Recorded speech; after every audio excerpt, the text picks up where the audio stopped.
Hello, welcome to Quackalope. Thank you for being here. Today, we're going to bring you an unboxing of The Loop by Pandasaurus Games. One of the games we were super excited to pick up at Origins this year. I mean, the theme is just really cool. It's time travel. And time travel, agents, detectives, and a bit of pandemic-style chaos that you're working your way against. This is going to be a cooperative puzzle game, and it's actually a deck builder as well, which is really fun. Which is one of my core mechanic systems. So, if you're giving me a cooperative puzzle with pandemic-style escalation...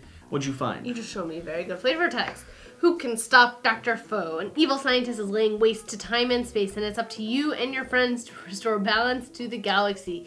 The Loop is a quirky cooperative game where everyone must unite to battle the evil Dr. Faux. In the game, players are temporal agents tasked with gathering powerful artifacts, defying the Doctor's clones, and sabotaging his maniacal machine. Decode 4 different game modes, each full of new challenges. You have destroyed this.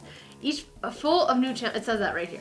Each full of new challenges and replay value. Make the most of your cards and master the loop to use them multiple times in impressive chains. But beware, the Doctor isn't going to make this easy on you. This is going to be a 1 to 4 player game that takes about 60 minutes to play, ages 12 and up, which means... Oh, that doesn't include you. I'm so sorry. I'm going to be playing it by myself quite often. So let's go ahead and pull this cover off. Now, this is one of the games they were actually demoing there at the con, and it entirely sold out, so I was able to grab one of the copies before it disappeared. Oh, this is so cute. Solo mode, operational booklet. Okay.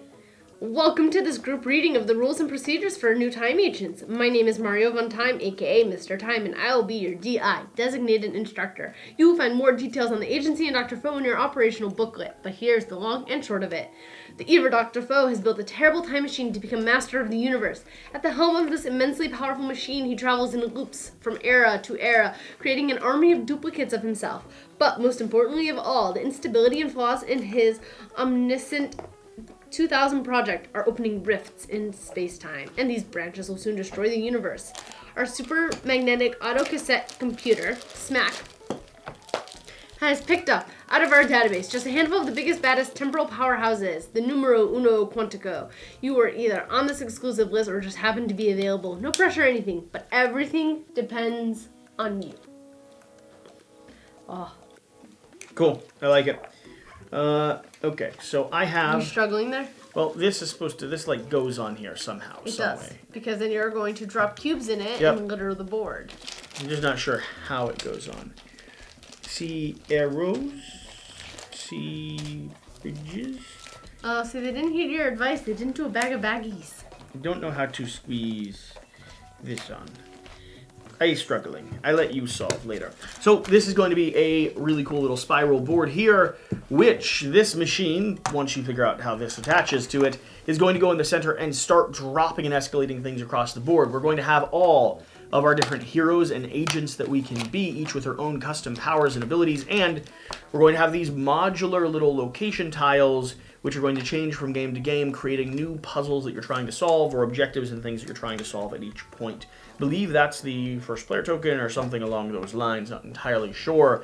But the thing that really drew me to this game, other than the really nice quality production and the super compressed cardboard, which is really, really nice, is going to be the style, the theme, and all of the different agents that you're able to use and utilize. I really, really like the art and sort of the old school cartoony nature of it. Pandasaurus does an incredible job when it comes to production quality. You've got me now stuck on this. Right, look at it in the rulebook. Figure out what the rulebook says about it, because both of us are now going to be fixated on how we solve this.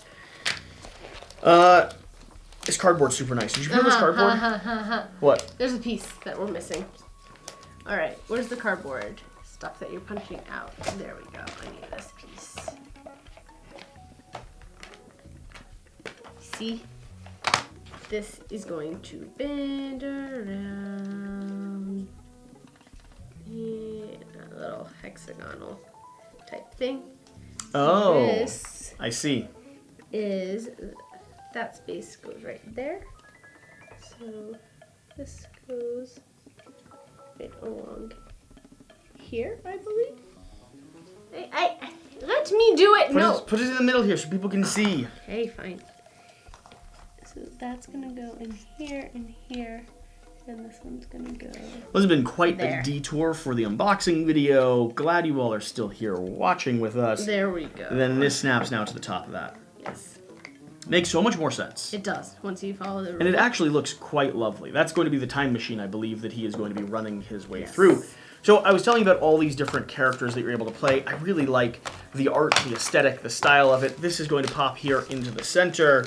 Everything's so chonky, so nice. Hey, you want to see what you're going to do with it? All of these pop around the outer board. Well, this is going to be the thing that starts escalating the puzzle of the game. You're going to be pouring Rift, and it has 3 tracks, as you can see. You're going to be turning it basing on the time zones, and then you're going to be pouring them in and seeing where they fall. Not quite like that. You're not going to pour that many in. But, yeah. Yeah, you're going to be taking a handful of them. There's going to be cards that pop out, and you'll be able to kind of start understanding where different places are going to be threatened. So, like, that'll pop out there, and then it might rotate to be facing blue, and then you're going to have to manage that chaos, which are going to be cubes that are stacking up on the end down here, breaking certain part of your infrastructure. If you don't manage it in time, you lose it. Yeah. So it's just a cute little randomizer that slowly starts creating a bit of an escalation. I really like it too. It's super fun to dump things down there. It's tactical. It feels nice. I know, it does. These pieces are really nice as well. So, like you said, this is going to be primarily a deck building game, which means we have an entire hand of cards here, which are going to be the things that we're actually equipping our agents with. So these are going to be our agent pieces. Super chonky. Yeah. I like aggressively produced custom pieces and minis. So the cards. Let's see what we have here. So nice. So we have mechanical grappling hook, a double battle monocle, temporal dynamic mohawk, middle manager suit, splendid pocket watch, iconic temporal graph, 1000 league boots. Oh, more details and things.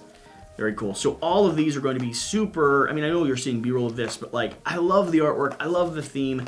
And those are going to be the decks of cards which you start upgrading throughout the course of play that allow you to do, well, more actions. Just like a deck builder, you'll be drawing up cards from your stockpile, playing them to take your actions across the board, and working together as a team.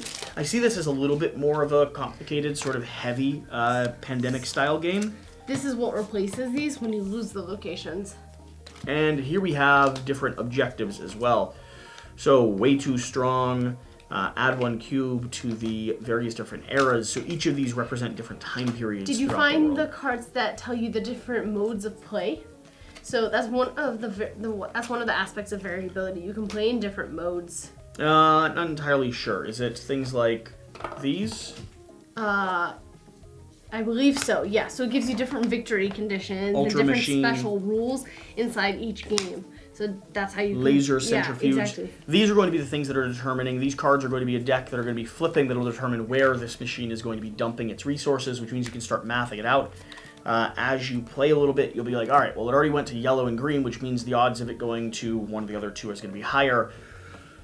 There's flavor text on the side of the box, which is lovely. And these are going to be, this is flavor text about the publisher. Oh, is that the publisher? Yeah, it's about the publisher, the game designer, the illustrator, the publisher, and the other game designer. That's hilarious. I really, really like it. And then in the center here, reasons for firing. Losing before second cycle ends, before first cycle ends, because Dr. Fox ended his third cycle with 2 or fewer archive sabotage tiles, etc., etc. These are the different victory conditions. Career plan.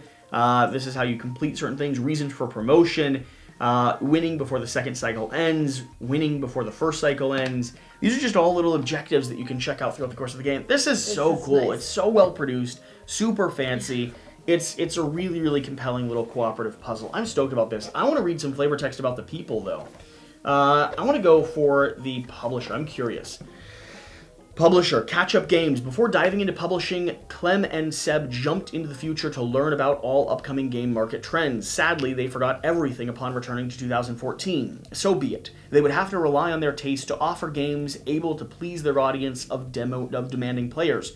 Over their brief but intense time in business so far, they have tried to focus on fresh mechanisms, good quality components, and games with a strong personality. These games are the fruits of tight spatio-temporal collaborations with the designers and artists of today and tomorrow. The Loop is their 10th released game, even if it is, in fact, a reprint of a game initially published in 2045. Look how cool it is. It also says a timeline of all the things that they've done. They did Sapiens, SOL, Freak Shop, 12 Heroes, Paper Tales, Q-Birds, Fertility, Faroon, Wild Space, and then this is the loop. Oh, this is so cool. Yeah, this is very, very neat. So, and this says what he's designed, and this says, oh. Hats off to Pandasaurus. Hats Yeah. off to the loop. I'm really excited to dive in. I can't wait to showcase this, get some gameplay here to the channel, potentially a solo game where I crumble into nothing, or apparently a duo game where we both lose together. Either way, whatever the case, whatever you do, thank you for watching. Let us know what type of coverage you'd like to see here. Gameplay, how to play, strategic strategy guide, nothing at all because you're tired of watching our ugly mugs, some combination of the both or the in-between. Either way, we'll see you in the future, which is now the past, which is the present. Being recorded in the press. Thank you.